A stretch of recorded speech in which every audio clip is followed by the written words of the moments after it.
આજે રોજ પીએમ શ્રી સુલતાનપુર કન્યા શાળામાં બાળકીઓ દ્વારા સરસ મજાનું આયોજન કરવામાં આવ્યું છે, જેમાં રક્ષાબંધન તહેવારને અનુલક્ષીને અને જન્માષ્ટમીના તહેવાર અનુલક્ષીને બાળકીઓમાં જે ઉત્સાહ અને એમનો જે માહોલ હતો, એટલે એમને સરસ મજાની કૃતિ રજૂ કરવા માટે સરસ મજાની રંગબેરંગી રાખડીઓ પોતે અવનવી વેસ્ટમાંથી બેસ્ટ બનાવીને લઈ આવ્યા છે.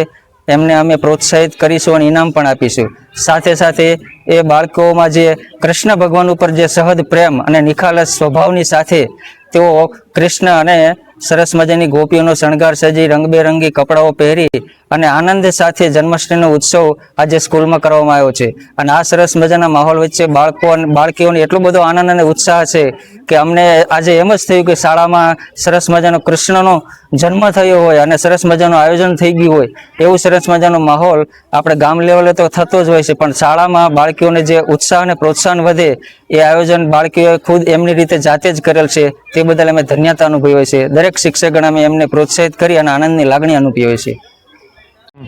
નમસ્તે. આજ રોજ અમારી શાળા પીએમ શ્રી સુલતાનપુર કન્યા પ્રાથમિક શાળામાં જન્માષ્ટમી ઉજવણીનું આયોજન કરવામાં આવ્યું હતું, જેમાં દરેક ધોરણની દીકરીઓ કૃષ્ણ, રાધા, ગોપી, યશોદામૈયા જેવા ઘણા બધા પહેરવેશ કરીને આવ્યા હતા. અને આજ રોજ અમારી શાળામાં દીકરીઓએ ખૂબ જ મજા કરી, રાસલીલા કરી અને કૃષ્ણ ભક્તિના ડાન્સ પણ કર્યા. સાથે સાથે દરેક ધોરણની દીકરીઓએ મટકી ફોડ કરી, રાસલીલા કરી અને આજ રોજ અમારી શાળામાં રાખડી સ્પર્ધાનું પણ આયોજન કરવામાં આવ્યું હતું.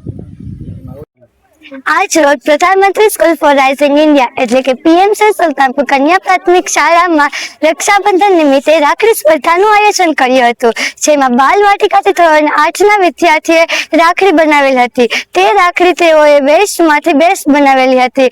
દરેક ધોરણ વાઇઝ પ્રથમ, દ્વિતીય અને તૃતીય નંબર આપેલ છે. રક્ષાબંધનનું મહત્વ એ છે કે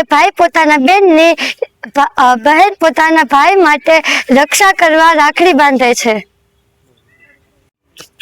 આજ રોજ પીએમશ્રી સુલતાનપુર કન્યા પ્રાથમિક શાળામાં જન્માષ્ટમી નિમિત્તે આયોજન કરવામાં આવ્યું છે, જેમાં બાલવાટિકાથી ધોરણ 8 વિદ્યાર્થીઓએ અલગ અલગ પહેરવેશ કર્યા છે, જેમ કે કૃષ્ણ, યશોદા, રાધા, રૂકમણી વગેરે.